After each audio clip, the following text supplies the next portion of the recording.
Hi, this is Sean. Sean. Yes, sir. How you doing, buddy? Not too bad. Who am I speaking with? This is Josh Duhamel. Josh, where are you calling from? Moscow. No kidding. I've been glued to my computer watching you guys on Ustream.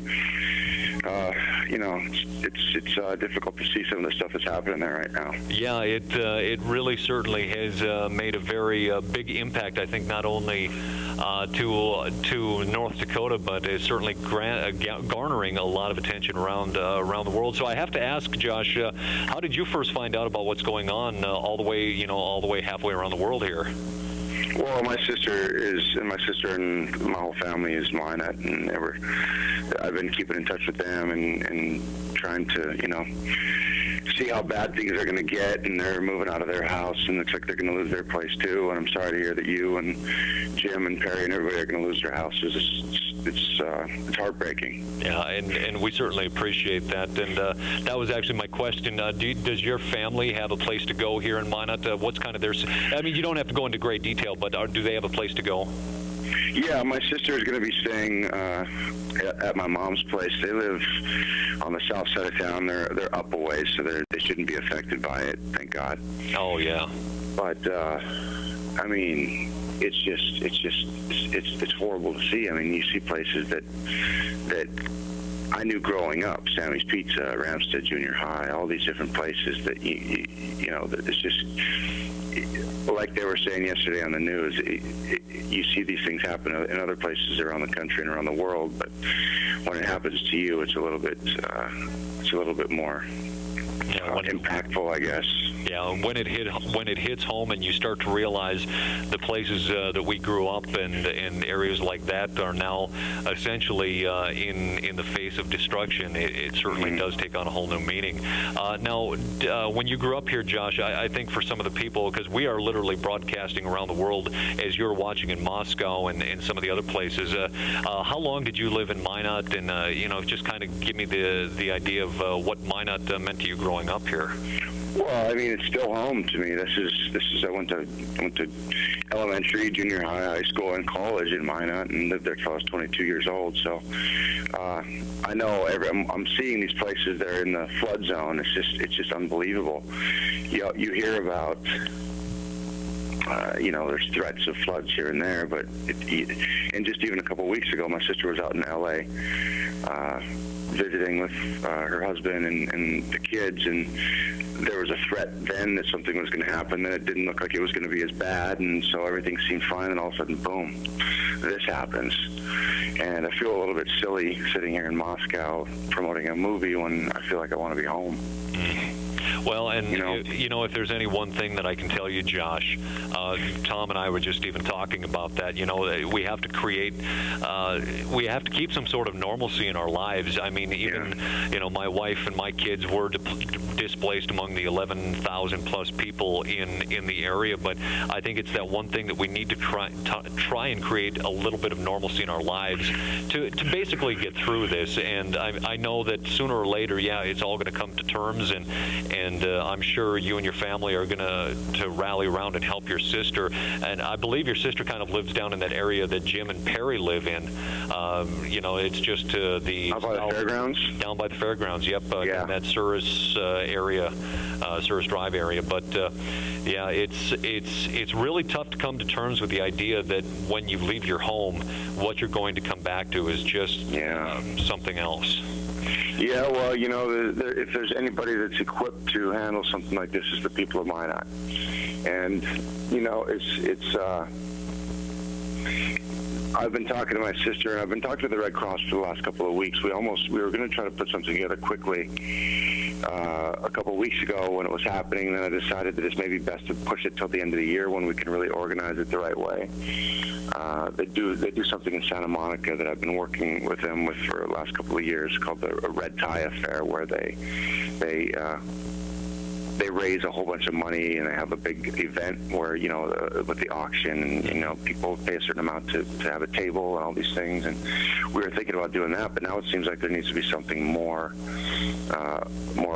quickly put together. And so I don't know what to do. If you got any ideas, let me know. I'd be more than happy to do whatever I can. Even like we were talking, Josh, looking at the North Dakota State Fair, trying to decide if this thing is even going to happen. You're talking about a number of acts that have been booked long in advance. We've got Toby Keith and some of those other fine folks that we were hoping to see this year. And like we were discussing, we may have to have an event that it may not be the state fair that we know. It may be a state fair that we just pick out a pasture and throw up a stage and have an event like that. But and we were even talking, having benefits and things like that down the road as the flood waters recede, because like we were talking about, I don't know if you were listening earlier, but this very well could be September for a lot of us that even get back into our homes. Yeah. And if the haste, might be, I don't want to say premature.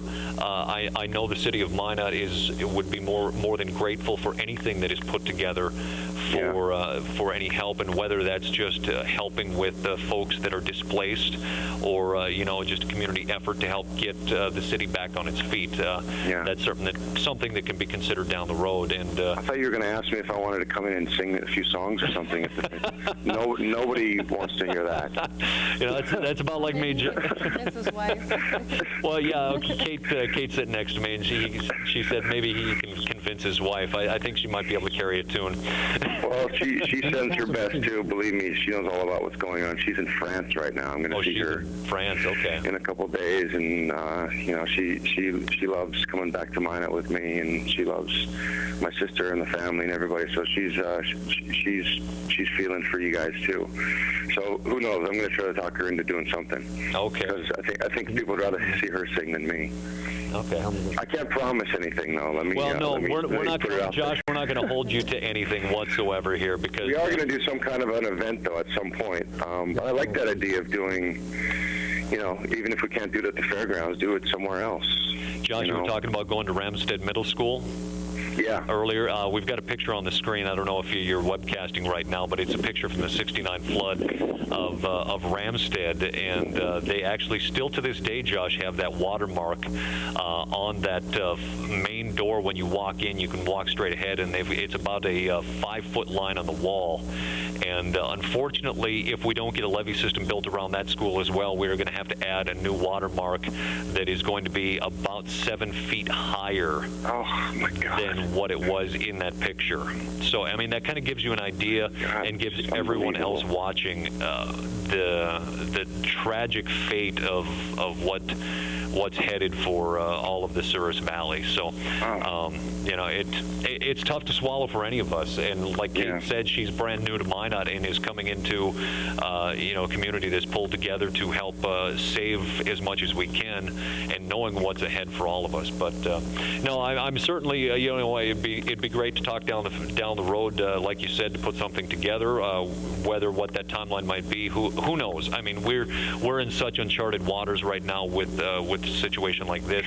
One of the Facebook, we've been answering a lot of Facebook questions throughout this event, and even Kayla Peterson said, events like We Fest, but fundraisers and things like that, it's so early to even try to nail something down. But well, that's the thing is it's all happening in real time, and I'm just sort of. It's hard to really grasp how bad it's going to be. So I'm not sure. I wish that there's something I could do immediately. I mean, one good thing is that I'll be able to bring some attention to it and raise as much money as I can, and bring, let people know that, there's going to be a lot of displaced people in Minot for quite a while, and whatever help that they can give would be, tremendous.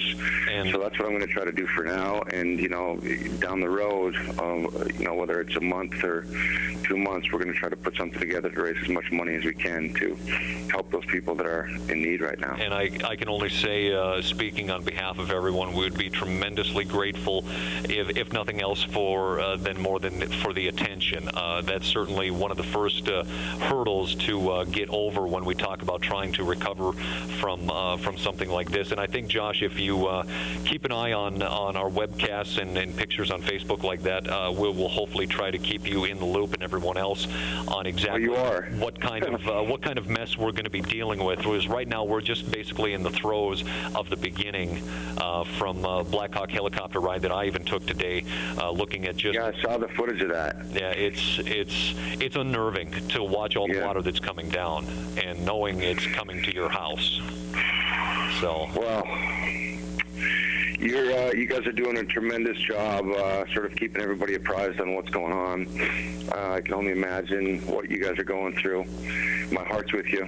I appreciate that. And I'm thinking about you. And you know, we're gonna get through it. And we're going to try to, you know, help in any way that we can. So, hey. I don't know, maybe you and I can do some kind of a duet. I think the duet between the two of us would probably do more harm than good. We might raise about $4. Pay Sean not to sing. Yeah, they might pay us not to sing. That might be the best bet. Yeah, we might lose money on that one. Hey, buddy, thank you so much, Josh, for calling in. And Minot is more than happy to have you, you know, as one of our own. And we thank you so much for thinking of us in this time of need, and all the best to your family, your sister and your mom, and to everybody else. And we certainly hope to hear and see from you in the future. And for the time being, you know, take care in Moscow, and we hope to see you soon. All right, my man. Be good, and my thoughts are with you guys. Appreciate it, Josh. Take care. Okay. Bye-bye. So, that was pretty cool. Josh Duhamel.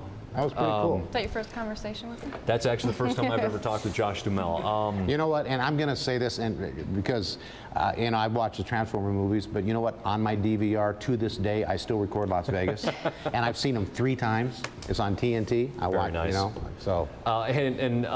Josh, if you're still watching, I appreciate you so much for thinking of us in this time of need. And you know, even there's a lot of people in Minot that are just truly happy to know that you're still one of our own here in Minot, and thank you so much for thinking of us. And yeah, absolutely, down the road we might be able to talk about something to help put Minot on the map as far as trying to you know, help the less fortunate out in this situation.